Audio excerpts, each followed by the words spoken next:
That's no good. That is an accurate description. Looks like it is back up and everything's at least loading back in. Hopefully we can get everything back where it needs to be. Well, a well-timed, you know, stoppage of play there for a second, but hopefully we can come back where we need to be. I'm at 1810 right now. I just loaded in. How about you? Success!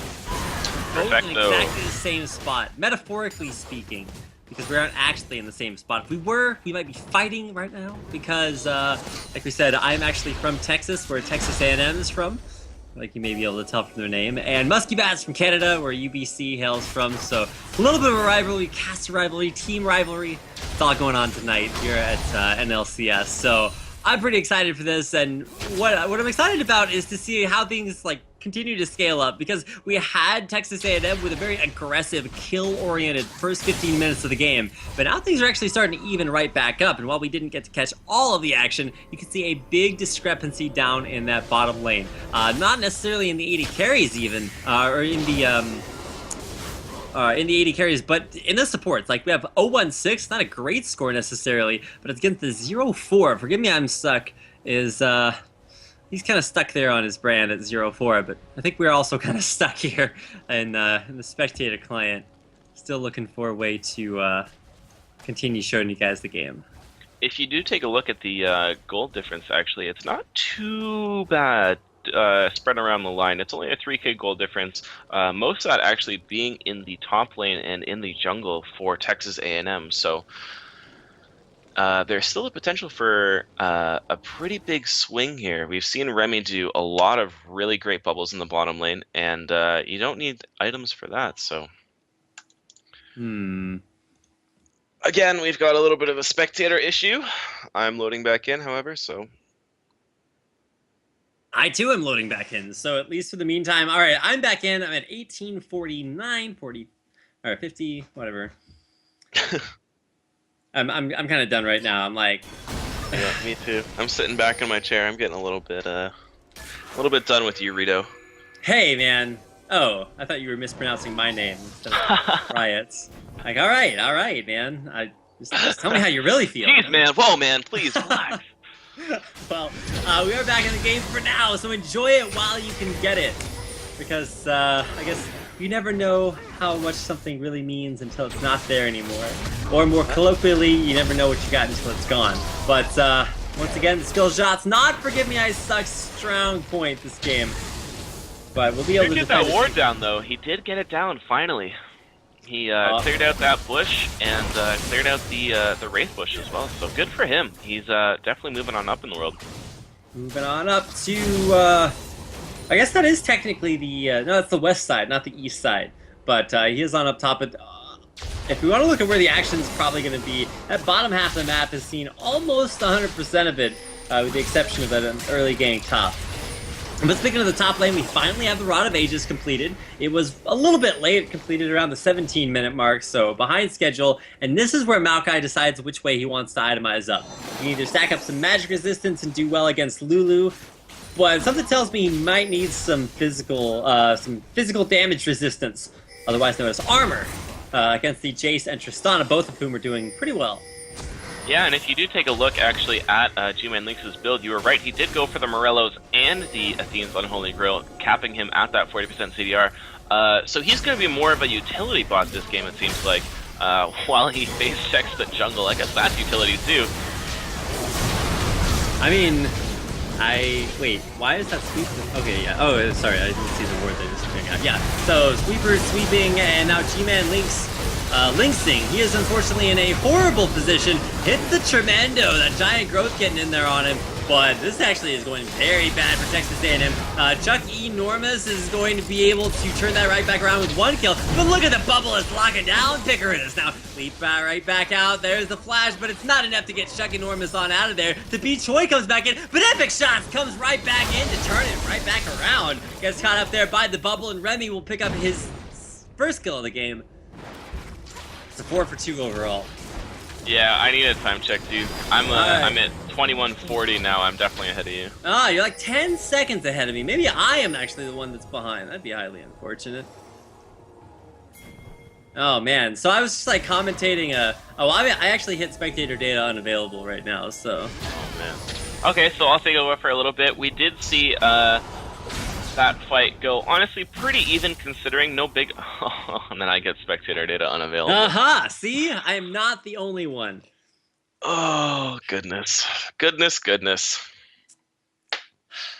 It should be noted that this game is able to be spectated by just about anyone. So if you want the first-hand experience of what we're all going for, join the club, man. It's a struggle, but we're loading back in and should be right back underway, at least temporarily. I tried to make this analogy yesterday, but I'm not sure how big of a Dragon Ball Z fan you are, but there was a point in time where Goku was on his way to Namek and he was training under gravity, and I feel like that's exactly what this is. We are casting with like increased gravity. It's just casting on hard mode. You know what I mean? You only get 3 minutes at a time. Things are exploding left, right, and center. Champions are dying. Champions are teleporting everywhere. It's the hyperbolic casting chamber. Exactly. So, we're inside. We're training really hard. There's lag everywhere, but you know what? We're gonna pull through. Watch out, freak. We're coming for you. Instead of gravity, we're just playing with increased like server lag. It's like It's like we were playing on like Korean servers or Chinese servers. Casting on Korean servers. There we go. I wonder if that would make us better casters too. I don't know. I've been working on my pentakills.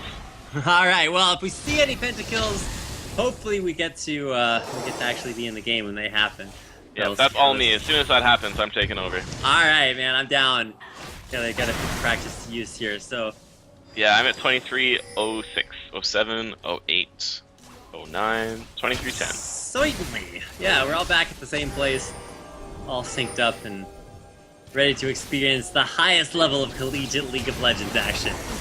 It's true. Even though we're only catching a couple minutes at a time, it is really impressive play coming out of both of these teams. Remy is on fire with those bubbles. Not literally. He is a weird mermaid fish thing, but... I was going to say his counterpart, forgive me, I suck, is actually on fire. But now we got Chuck Enormous. He's pulled away there and gets exploded by Bobshin XD. Making that face as he chases down G-Man Lynx now. A shock blast is not what the doctor ordered there. G-Man's going to go down there to the double kill from Bobshin. He takes him out. No dragon there to capitalize off the back of that, but still a double kill. 2 for 0 in favor of UBC. 7, 2, and 4 Oriana. He's got his death cap. Going to be working probably on that Void Staff or Zhonya's next. He is in... Oh, the flash coming down, landing on epic shots too. Wait a second, that was an incredible engage, just following it all the way through. Proof of payment just picked up, I don't know, maybe he's like a collections officer and Epic Shots hadn't paid his protection money that month. Decided to rough him up a little bit and send him back to base the hard way for 20 seconds left on his death timer. That was an incredibly long engage, but Diverger had the follow-up that he needed. Now 16 kills, the kill advantage that was previously in favor of Texas A&M for the first 15 minutes of the game. Now no longer there, a 6 kill advantage for UBC. Looks like not too much is happening on the map after that incredibly long distance engage. We do see everyone going back to buy. Not any power spikes that are too large right now. I feel like everyone's pretty much at the same threshold right now. The gold difference is only about 500 gold at 25 minutes, so everyone's pretty even. This game is definitely neck and neck. Yeah, and we've seen gold differences over the course of this game as big as 30. I think it was like 3,500 gold, maybe just 3K, but it's been going every which way. I noticed Diverger actually used his Twisted Advance to become untargetable and dodged the damage from that Glitter Lance coming right back at him. So he's actually pulling out some pretty slick moves in order to avoid a lot of the damage up in the top lane, be able to trade that one out pretty effectively. But going for those double CDR mana regen items, it's kind of weird. I have not seen that build from G-Man Lynx, and it really doesn't afford him too much dual potential. And now he's like splitting off into an Abyssal Scepter? This is... Maybe Lulu is the new Anivia, where you can just build whatever you want. I think what they're trying to do is... Hold on, unless we got an engage here. Yeah, in the middle lane, it's going to be an instantaneous explosion as Bobchin gets taken out. Epic Shots, though, will pay with it for his life. Pay for it with his life. Now he's going to go down there as well. Forgive me, it's like a huge hacker engage. A big knock up there as well. Vickers has a lot of damage to deal, but he's got to get back to the rest of his team. They need some protection, and now XCG will lose proof. Or at least UBC will, as he is trying to get away from there. Proof of purchase lives. He's out of there alive. Chuck Enormous, he's underneath his own turret, standing perfectly still. There's so many things I want to say about this game, but I just can't, because every time something exciting happens, anytime something happens, I want to see something. Either a team fight breaks out, or the spectator client starts to have issues, to put it lightly. So I guess while we do have this downtime, I will talk about the itemization that is coming out of Texas A&M, and I think what they're going for with that Lulu, because they have that double sort of 80 carry comp style, they want to just make her sort of a utility bot and really just help with the movement speed on the Heck Room, the shields, and the slows, obviously, the ults, of course, as well. And we noticed that Brand actually went for his magic pen boots too, and we can't forget that Tristana actually in the mid game does a lot of magic damage as well with her ultimate and her E and her jump if she does decide to do that. But the way that they work, my game just teleported all the way up to Tristana getting a triple kill and maybe doing Baron. But what I was trying to say was just that if they can create enough magic damage and force UBC to either build magic resist, or if they forego it completely, they will be able to take a lot of damage that they won't necessarily see coming. So I did get spectator data unavailable again, but I was seeing Texas A&M just chilling with that Baron with Bobkin coming in with his Orianna. So well, we're about to see that triple kill come out here, at least I am, while everybody else reloads, so I'll be able to check that out. And it was actually a long-range static Shiv proc that picked off one of the members of UBC. That gave Chuck Enormous the reset that he could follow up for double and then follow up triple kill there as well. So at least for me right now, I'm at about the 27-minute mark. I'm watching Baron Nashor being 3-manned by Texas A&M. They'll be able to take it down. And Chuck Enormous right now is living up to his name. Chuck, I believe he went by a different name last year, but he is enormous so far. And actually, look at epic shots, though. Bob Chitty's going to take one more auto attack. He flashes the shockwave. Stays alive. But I realize that I'm super excited and climactic about all of this, but probably can't see any of it, so just take my word for it. I promise I'm not just randomly making up something super exciting. Whereabouts are you at, Rapid Casting? I'm at 2738 right now. Yes, sir! Success has been achieved once again, however momentarily so. So yeah, we're both at the same time, and it does look like everything is all synced up once again for about 2 more seconds. I'm optimistic, Muskie Bad. So we have some great synergy though. Look at us. We're right on time. We're at the same mark in the game. True. It's pretty OP. It's like we're try-harding this. Make sure that it's perfectly coordinated, exactly the same time. At least for now. I hate how tryhard has become sort of an insult. You always try hard. UBC is tryharding right now. You can tell that. They've got no Baron, and they've got to hold it off against that Texas A&M. Oh my gosh, all right. I thought Bobkin was going to go for it. Yeah, he had that command shockwave, man. He could have forced that out. Flash is not up for epic shots, so he would have been epically shot there, taken down. He will head back to base. Not a lot of itemization he can pick up. He's probably looking for... I'm gonna guess that pickaxe is for Maw of Malmortius. That's what I'm gonna go for an Infinity Edge here. I think the style of comp that they're going for really does rely on those double auto attackers and the passive damage coming from... Sorry, not the passive damage, but the magic damage coming out of Brand and G-Man Lynx here. Even though it's not explosive and it's not that crazy burst, over time it really does add up. So you can see that they're both stacking that magic pen. But if it is a Maw, I guess I'll owe you a beer. Well, or something along those lines. Why don't you just get me one working spectator client? How's that? Sure. I'll see what I can do. Works for me. All right, well... I am reloading into the game. That's super exciting, right? Yeah, that is actually really exciting. Please tell me more. How's everybody else doing out there? It's probably interact a little bit with the viewers. If you guys are here to watch UBC or Texas A&M University, then feel free to spam your school's name in chat. Or if you're just super interested and excited, then pick a team and cheer for them. Because we'll be seeing these teams a lot over the course of the regular season. There's 8 teams. They're all playing against each other in a round-robin style. While we're here in these this round-robin stage, we'll be getting those regular season records and then putting it all into a playoff bracket at the end for a total of $5,000 in scholarship money. So that's actually really, really big for the collegiate scene. I'm super happy we have tournaments like this continuing to go around. This tournament, however, not going around. Still having difficulty loading into the game. But yeah, as a Canadian, just to touch a little bit more on UBC, they are kind of the school to have taken collegiate esports really far in Canada. I'm working with another one in Toronto, but we kind of look towards them as the model school. They've been selected to go to the Riot Summit twice now, done really well in Lone Star Clash, did really well in the NACC, a really great prestigious esports scene going on in UBC. And from what I know, Texas is also very much the same. Obviously, we have Tesla down there, and champions moving all over the map, but nothing actually really happening.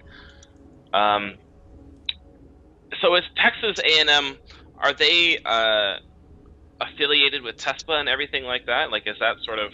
Oh, we're actually back in the game on me. I'm at 29-22. Are you around there with me? Yes, sir. We are right back and coordinated, and everything's all up to speed. So to give stock of, or take stock rather, take it away, of exactly what's going on right now. The Command Shockwave is actually going to hit onto Epic Shots. He gets taken down way below half health. Poke damage is good on the David Choi. He's taking down pretty low as well, and all that aggression just off of some incredible poke, but both teams sticking to it. One big thing that's going to be huge for Epic Shots and the rest of Texas A&M is that they have the Baron buff. The regen is going to keep them in there, keep them sieging, and hopefully make that even more successful. I was going to talk about team comps while we load back into the game. Yeah, I just had another tweet, unfortunately. All right. Deep breaths. Big smile, like you mean it. So we could talk about a little bit more about that Hecarim, because he is doing quite well in the jungle. He is 4-1-6. He has picked up that Maw and looks like he's working towards, I'm guessing, a Frozen Heart to get that CDR. But I swear Hecarim's just come out of nowhere in these last couple of days. You seem to have seen him all over, but to me, someone who isn't quite as familiar with the other regions, he has just exploded onto the scene in the last 24 hours. Yeah, and I think a lot of people just got a reality check about Hecarim. He was played mid lane, but mid lane is actually the least popular role to see Hecarim in. Kian, or Keen, depending on how you want to pronounce it, the mid laner for Curse Academy, he plays him almost exclusively mid because he is a mid laner. But more traditionally, he's played as a top laner, where a lot of that sustain or a little bit of that sustain goes a long way. Here we're actually getting a chance to see him in the jungle. Or at least theoretically see him in the jungle, as unfortunately that is not something I am able to do currently. He is, I was actually amazed. I hate to talk about the other game, but just the fact that he was matched up against the Ziggs and was able to farm so well in that mid lane against a champion who is able to harass those meleeers down so well. The sustain is really underappreciated on the Hecarim. It's pretty impressive, and I'd actually really like to see him come up with a Spirit Visage next if he does get that gold and the game does go that long. The thing to remember is that the most recent Hecarim nerfs happened about 7 months ago, and it was actually a nerf to his sustain because he actually had way too much of it, and that was while he was still considered as only a jungler. They actually put a big cap on the amount that Hecarim can heal, and that's hurt him a lot. It took him out of the jungle, out of competitive play almost completely. Now people are just now starting to realize, hey, he's still got some stuff going on for him, and that's mostly just due to a lot of sort of overarching nerfs that have hit just about every champion besides him. So he's starting to see a little bit of a stampede back onto the scene. That's good. I like that. I didn't know Freak was casting with me. Oh well, you know, we all have our moments. Yeah. Right now, I have a dragon on my screen, continuously just hitting Picaris. Just well, I'm back into the game. There. So Are you? Yeah, I'm at 30-12, so I might want to take a little bit of a reconnect there. Secondary mid-tier turret just went down. It's tier 2. So no more turrets now left in the mid lane. It's about 30 minutes into the game, and 18-15, every single advantage in the game in favor of UBC, with one exception, and that is a 5,000 gold lead for Texas A&M, and I guess they are tied in turrets, so that is certainly one distinction there. But as far as the golds looking for me, and I'm going to have to relog here too, there is a big distinction. Actually, no, it's not. But I guess the biggest distinction I can find, there's about a 1,500 gold difference between the 80 carries, and then you look at the mid laners and realize there's about a 2,000 gold difference in favor of Bob Shin XD in favor versus Epic Shots, 12,000 to just under 11,000. So yeah, I'm right with you at the dragon hitting people for days. Yep. But we're working on it. We're working on it. Hopefully we can catch the end of the game. You know, I'm not getting my hopes up. Don't be like that. Come on. Don't be like that. I am going to remain smile like you mean it. optimistic but realistic. Let's put it that way. I hope for the best and expect that things will be difficult. Let's put it that way. Here we go. We're loading back in. And at least I'm loading back in. Hopefully I can load into a world of bliss, peace, and happiness. Once again, not very likely, but we'll see what's going on once I load back into the game. And if you guys on stream can actually see anything, then just do your own commentary, I suppose. Yeah, commentary in the chat. I like that. It's a good idea. I'm actually in the game. I'm at about 30-50 right now. So hopefully you can join me in the next couple of seconds.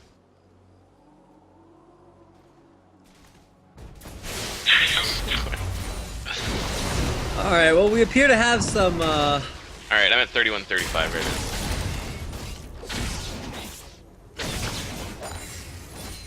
37, 38, 39. Alright, I believe we're synced up. We're gonna go with it, because Yep. reasons. Let's talk about where we're at in the game. It's 31 minutes and 52 seconds currently. Might be a little bit off, but there's an Infinity Edge, like we talked about, being completed probably by both, or by both 80 carries. Yeah, so they both have theirs, but the one we were questioning was Epic Shot's Infinity Edge, and with the purchase of the Vamp Scepter, that's like if he bought just the Vamp Scepter, I'd expect him to be going into a oh man, gotta watch out. Proof of purchase gonna get caught out there. The full skill combo from Brand being used, but not enough to take him down. The immediate explosion as Epic Shots goes down, T-Man Lynx goes out, and there's Proof finally dying there. Chuck Enormous is enormous, but he's in a 1v2. He gets exhausted, bounces backwards. He's got Picaris as his front line, but there's no more team left there to back him up there. Forgive me, I'm stuck. He's way out of position there. Picaris is just gonna get blown apart there. Can't find the kill on the Diverger, so there's no reset on the jump for Chuck Enormous. It was like Duck Enormous. That's like really scary. But there was potential for that pentakill. Did you see that? Chuck Enormous was doing really well there.